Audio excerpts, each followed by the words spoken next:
14, 13, 12, 11, 10, 9, 8, 7, 6, 5, 4, 3, 2, 1.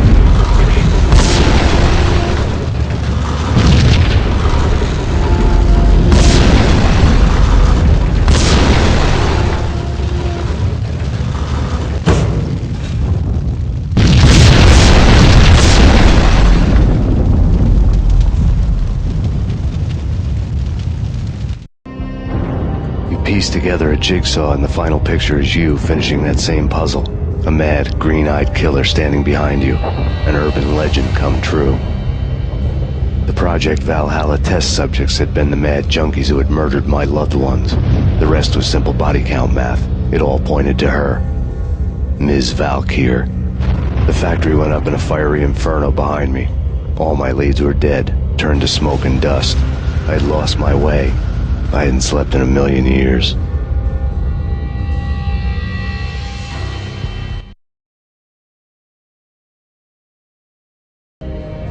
I felt thin as death. I've been living on an endless supply of week-old donuts. They were fuel for this crazy furnace inside my head. I couldn't remember when I had last seen the sun. I was on a permanent graveyard shift. When the darkness fell, New York City became something else, any old Sinatra song notwithstanding. Bad things happened in the night, on the streets of that other city, Noir York City. I was in an all-night diner, downing cup after cup of coffee that tasted like engine oil, when a new message from BB got me back on the killer track. What the hell happened at Roscoe Street? Maxie, I'm going out on a limb here. We need to talk this through, come up with a plan. 2:30 a.m., the Choir Communications Garage. The more I thought about Alex's murder and the frame-up, the more it felt like an inside job. I should have seen it coming. BB had sold me out, and now he wanted to finish what he'd started. The garage was dead. BB showed up in his tailor-made suit, gold watch, and cufflinks to match, all way beyond a cop's pay. Maxie. Oozing suave charm, he was guilty as hell. What the hell does BB stand for anyway? Backstabbing bastard? Come on, don't be like that. Have a cigar. I don't smoke. Maxie, you have no idea how big this is. It's huge. You have no idea. I think I do. You're a bribe-taking bent cop who sold out his partner. Those mobsters in the subway were a dead giveaway. Hard to miss. Bet it was exactly like this with Alex. Up close and personal. You can't win this one, Max. No, but I can make damn sure none of you do either. BB turned out to be another cardboard cutout bad guy.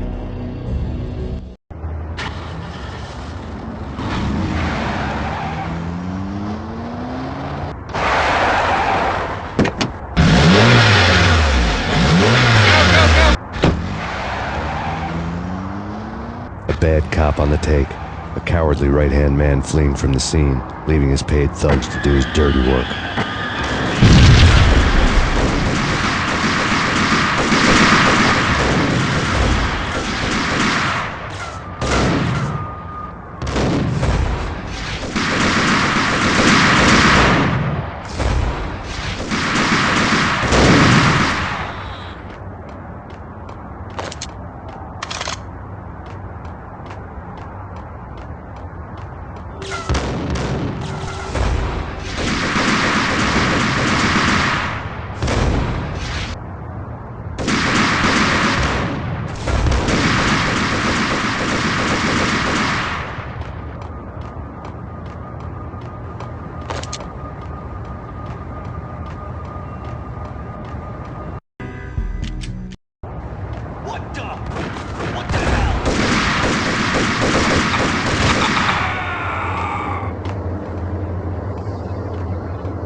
reports of a fire at the Punchinello Manor in Westchester. The manor is the home of Angelo Punchinello, the alleged head of the Punchinello crime family. The police are now saying, contrary to their earlier statements, that Max Payne is still alive and at large. He continues his vendetta against the Mafia, of which this last act of arson is attributed to. I had no recollection of setting any fires, but I did remember the flames.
Maxie.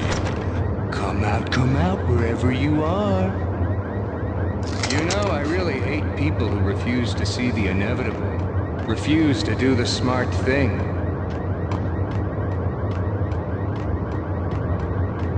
No, I must do the right thing.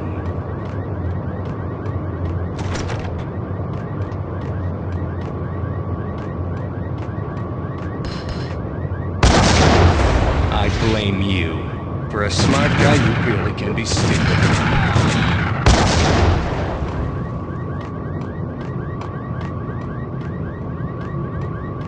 The payphone started to ring.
Yeah, Max Payne, whatever does it for you.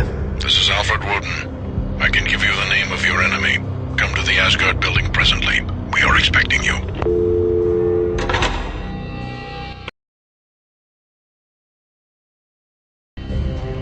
Woden was waiting for me on the steps of the old building.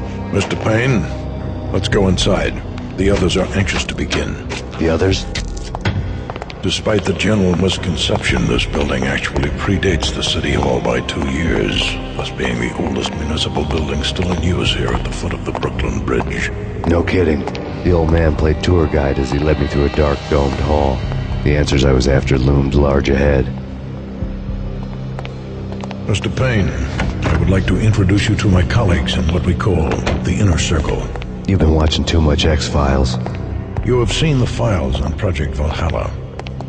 We can fill the gaps, provide you with the information missing from those files. We were all involved in the early stages of the project during the Gulf War. What's the catch? We would very much like to blow this thing wide open, but our hands are tied. Her name is Nicole Horn. She was the key figure in Project Valhalla. When the funding was discontinued, she simply refused to quit. She knew exactly what she had in her hands. Nicole Horn is the president of Acer Corporation. She has more than half the city in her pocket. This must be kept under wraps. If you try to go public with this, we will deny any knowledge. We need you to take her out. Afterwards, we can protect you, make all the charges go away. That was the cue for the killer suits to kick in the doors and swarm inside.